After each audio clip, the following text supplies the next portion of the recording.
Welcome to today's tutorial. We will show you how to install a Lanoptik All-in-one Embedded Camera on your Nikon Eclipse Ei microscope. First, we use a 3mm Allen key to remove the eyepiece head of Eclipse Ei microscope.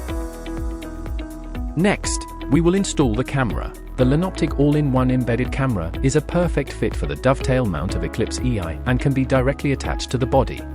Ensure that the camera is facing forward and securely fixed.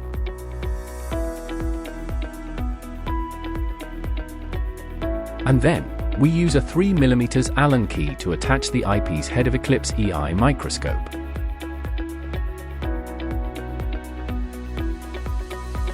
Finally, connect the power supply. The camera has a power cord and a USB cord. The power cord is directly connected to the circuit, and the USB cord directly powers the Eclipse Ei microscope. First, we use a flat.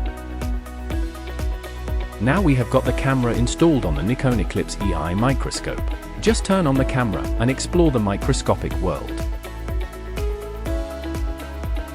By the way, we have 3 types of embedded cameras, but the mounting is the same. Please refer to this video for mounting. Let's review all the steps. By following these instructions, we can ensure that you obtain live images from the microscope camera within 5 minutes. Thank you for your attention.